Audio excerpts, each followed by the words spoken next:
생각해보면 5년 전인 지난 2019년은 국내 영화 시장에 있어서 엄청난 한 해였던 것 같습니다. 독과점 문제는 그때나 지금이나 문제긴 했지만 극장 관객수와 매출액이 역대 최고치를 찍었던 해였거든요. 많아야 한 해 2, 3편 나오는 1000만 관객 동원 영화가 이 해에만 무려 5편이 나왔고요. 물론 3편이 할리우드 영화긴 합니다만 뿐만 아니라 봉준호 감독의 영화 기생충이 칸 영화제 그랑프리도 석권하고 관객 동원도 1000만을 넘겨버립니다. 여름 성수기에는 라이온킹, 스파이더맨 파프롬 홈 같은 할리우드 영화들이 득세하는 가운데 한국 영화의 기대작인 나란말싸미, 사자, 봉오동 전투가 개봉했지만 주목을 받은 이들 작품과 달리 아무도 기대하지 않았고 뻔한 재난 영화인 줄 알았던 한국 영화가 의외로 흥행에 성공합니다. 바로 엑시트입니다.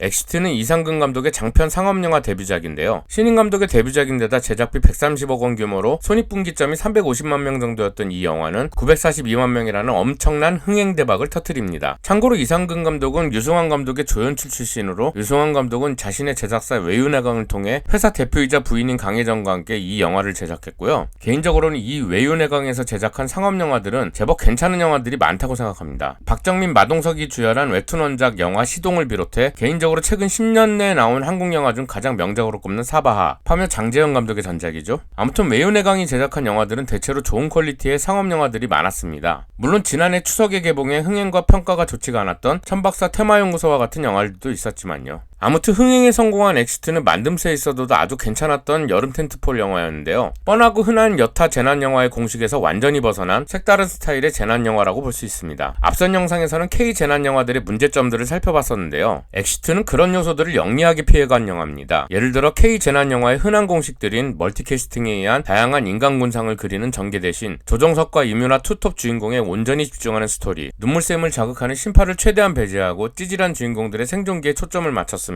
게다가 당시 유행이었던 스포츠 클라이밍을 재난 영화에 적극 활용한 점도 인상적이었습니다.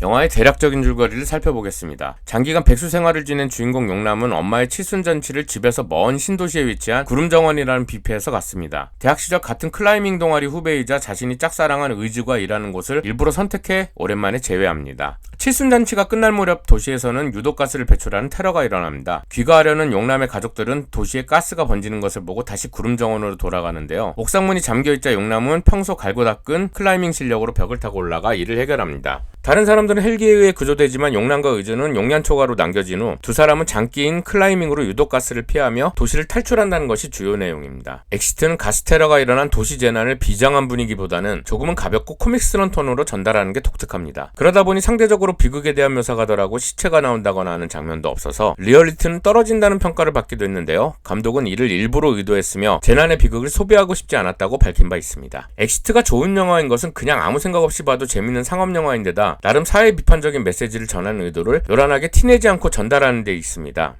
영화는 만년백수인 용남과 임용고시에 떨어지고 오너 아들의 갑질과 추근거림 같은 열악한 환경에서 뷔페에서 일하는 의주를 주인공으로 해 청년 세대들의 현실을 전면에 내세웁니다. 특히 영화에서는 용남과 의주가 학원에 갇힌 아이들을 발견하고 자신들이 구조되는 것을 양보하는 장면이 있는데요. 이를 본 사람이라면 누구나 세월호를 연상케 하는 씬입니다. 하지만 카메라는 멀지도 가깝지도 않게 이를 보여주는데 감성적 접근과는 거리를 두면서 메시지를 전달합니다. 이 장면에 이어 용남과 의주의 본격적인 탈출 씬에서는 혼수가구 판매점의 간판을 뒤로한 채 침대 매트리스를 떨어뜨리고 공사 중인 다리 난간을 이용해 인력사무소가 있는 건물을 건너는 장면은 우리나라의 낮은 출산율과 계층 상승의 진입장벽, 이런 문제들을 미장센으로 잘 처리해 아주 좋았습니다. 그러니까 영화 전반적으로 특히 청년들에게 직면한 사회 문제들을 건드리기는 하되 그걸 굳이 강조하거나 포인트를 주지 않아서 영화를 가볍게 보거나 깊게 보는 관객 모두 아우를 수 있는 태도가 돋보이는 상업영화의 좋은 사례가 된 것 같습니다. 게다가 영화에서 묘사되는 재난 발생 시 각종 대피 요령이나 대처법은 실제 상황에서 적용되는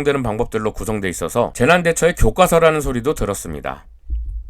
엑시트는 주연 배우들의 연기도 좋았습죠. 용남 역의 조정석은 사실상 믿고 보는 배우 클래스라고 할 수 있죠. 이 영화에서도 찌질스러우면서도 능청스러운 캐릭터를 잘 소화해 독보적인 연기를 펼쳤고요. 개인적으로는 캐릭터 설정에 비해 실제 나이가 많은 편인 배우라는 점에서는 좀 아쉬움이 있기는 했지만 이런 캐릭터는 또 조정석 아니면 적격인 배우도 드문 것 같아요. 조정석은 요즘에 또 주목을 크게 받고 있죠. 올여름 최대 흥행작인 파일럿에서 여장 연기, 행복의 나라에서는 진지한 변호사 역할로 호평받아 역시 연기력이 탄탄한 배우임을 입증했습니다. 한 시대를 풍미한 그룹 소녀시대의 아이돌 출신인 이민아는 이 영화에서 정말 흠잡을 데 없었습니다. 드라마로 연기 데뷔에 더 주가를 높였던 이민아는 사실 꾸준한 연기력 논란도 없진 않았는데요. 영화에서 처음 주연을 맡은 엑시트에서는 과하지 않으면서 적절하고도 다양한 표정 연기가 일품이었습니다. 연출을 맡은 이상훈 감독은 이런 이민아 연기가 좋았는지 올해 10월 개봉 예정인 차기작 악마가 이사 왔다에서 또다시 주인공으로 기용해 이민아에 대한 신뢰를 보여줬습니다.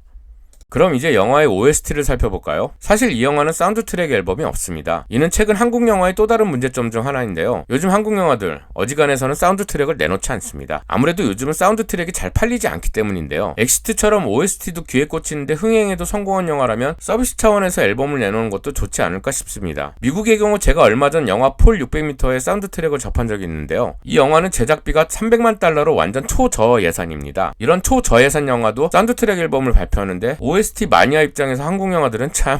아무튼 엑시트의 음악은 작곡가 모그가 담당했는데요. 모그는 특히 2010년대 이후로 한국 영화계에서 가장 핫한 음악 감독 중 한 명으로 엄청난 활동을 보여주고 있습니다. 엑시트에서는 전반적으로 일렉트로닉 중심의 음악을 선보였는데요. 특히 탈주 장면에서 쓰인 음악은 저뿐만 아니라 인상적으로 들은 분들이 많았는지 유튜브 등지에서 관련 영상을 어렵지 않게 찾아볼 수 있습니다.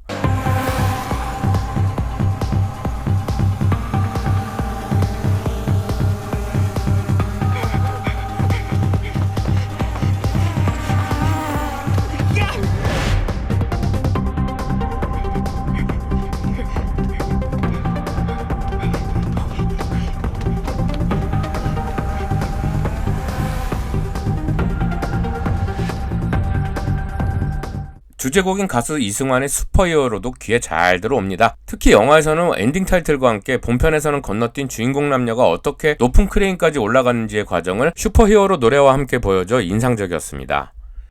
일상의 고단함이 정지된 시간 날 향하자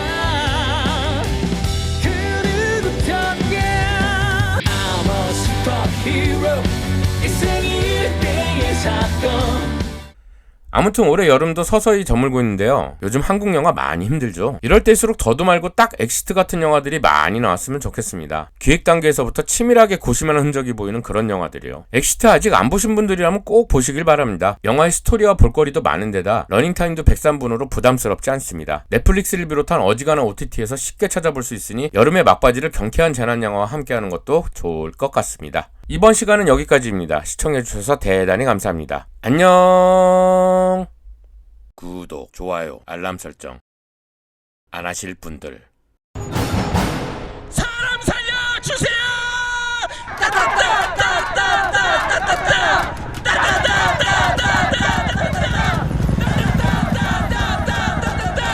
구보 살펴주세요.